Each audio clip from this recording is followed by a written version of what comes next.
What is up, YouTube? That's here, and today I'm going to be bringing you guys a VGC 2016 game featuring my favorite Mega. It's going to be Mega Sceptile, Rotom-H, Raichu, and Xerneas in today's game, going up against like a 1700, 1800 Japanese guy. He's going to be using Xerneas, Togekiss, Mewtwo, and Kangaskhan. Mewtwo is Pokemon we don't see all that often, but I'm going to get back to my team. We are going to be trying to use Rotom Sceptile, the team that I used quite a bit back in 2015. It's probably my favorite VGC core for the past couple years. I just really think that Scarf Rotom Heat synergizes very well with Lightning Rod Sceptile. We're going to be throwing in a Lightning Rod Raichu in there, and I just want to show that while the team still uses some of the same Pokemon, the way that you play it has definitely changed. It's no longer set up your Sceptile to sweep the game. I mean, sure, that's still a way you can win, but now it's like, alright, clear everything, clear a path for Xerneas just to sweep everything. So that's pretty much the way that I'm playing the team today. We're going to be leading off with Raichu Rotom. Remember, Raichu, just like Mega Sceptile, also gets the Lightning Rod ability, so I can open up with like a Fake Out with Raichu up onto the Xerneas to make it so he's not going to Geomancy immediately, and my Scarf Rotom is then going to Discharge, give Raichu a special attack boost, and just wear up those discharges on my opponents, actually picking up a para on what I think is a Scarf Togekiss. I think this is a Scarf Togekiss because he locked himself in a Dazzling Gleam, right? Look how much damage that did, and look how like frail he was. He got hit for like half from that very first discharge. Like, that's pretty ridiculous. I mean, that's pretty squishy. So I'm going to go for a second discharge here, get a second Lightning Rod boost, crit the Togekiss even though I didn't really need it. And remember, Xerneas is slower than Raichu, and my Raichu is at +2, so this Volt Switch is going to be enough to pick up the KO on the Xerneas. We still have 4 Pokemon, they have 2. And this is where I get a little bit greedy. I'm like, alright, I could do anything. I'm going to come in with Sceptile. Sceptile Rotom making the return to VGC.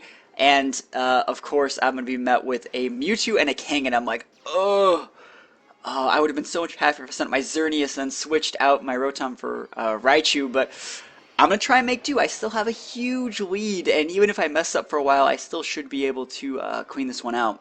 So I come in with my Sceptile, Mega Evolve, gain Lightning Rod, and he's obviously going to Mega Evolve with his Cane, gaining Parental Bond. Note that it's not going to be Mega Mewtwo, but I think this Mewtwo has a choice Specs. I think this is a Specs Mewtwo, but that's just my guess, because we see the Fake Out here up onto my Rotom, and of course it's going to make my Rotom flinch, and he crits me with the very first one, which is kinda lame, but it's whatever. My Rotom's used to getting crit, and I'm faster than the Mewtwo, which means the Mewtwo is not Scarfed, but he just does so much damage, as we'll see later in the game. So I go down to a Sucker Punch. Kinda sucks for Rotom, but I mean, it's not the end of the world. My Rotom's used to it at this point, and I'm like, alright, he didn't Ice Beam me. He's gonna Psy Strike. I might be able to live through a Psy Strike. Come on, Sceptile, live through Psy Strike, and of course, I don't live through Psy Strike. That just did so much damage, and like no use of other moves, nothing else. He's just Psy Striking. So I'm like, maybe he's Spexed? Maybe? I mean, there's nothing really wrong with that. I mean, it's a pretty cool move. Item choice, I guess, is the Specs, because we don't see Life Orb recoil. So I'm going to come in with my Raichu here, go for a Fake Out up onto the Kangaskhan as we see another Psy Strike, this time targeting Raichu. And I'm like, alright, this guy, he has to be Specs. There's like no ifs, ands, or buts. He's Specs. But even though he's Specs, even though Psy Strike is a move that targets defense, I feel that my Xerneas can eat one and potentially still win the game. Like, it's either, at this point, it's either Specs or Sash. And I'm like, if it's Sash, we lose. Because I get my Geomancy boost off, and we don't know anything about that Kang's spread. It's probably, worst case scenario, full bulk. So we're going to have to dedicate a turn into Moonblasting that Kangaskhan just to make sure it goes down. We can't Dazzling Gleam and pray. You know, we have to KO the Kang, eat an attack, and then we pray that the Mewtwo is not holding a Focus Sash. It comes with a Psy Strike, and that is way too much damage. That dude has to be choice Specs, because my Xerneas is full HP defense. I know how it works. And obviously Mewtwo is going to go down to a Moonblast here, and we pick up the victory. The reason I knew it was Specs like late game was because he let me get a Geomancy off. Like, he just let it happen. He didn't taunt me. He didn't do anything. I put a lot of risk going for the turn where I Fake Outed the King and went for the Geomancy. If I Fake Outed Kang and he taunted my Xerneas, that would have been a game over. I would have lost that one. But, yeah, Specs Mewtwo. That's kind of weird.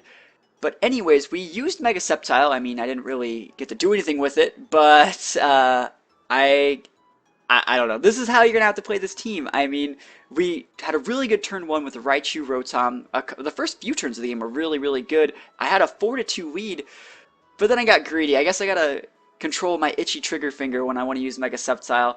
It's not as much about sweeping the game early. Like it looked like it was gonna be, but then I realized that with Sceptile you can lose at any time. It's such a glass cannon that you just have to try and clear a way for your Xerneas to sweep the rest of the game. So let me know what you guys think about this team in the comments below. Do you guys think Sceptile has potential in VGC 2016? Or do you think its best days are behind it? Let me know what you guys think, and I'll see you guys next time. Peace out.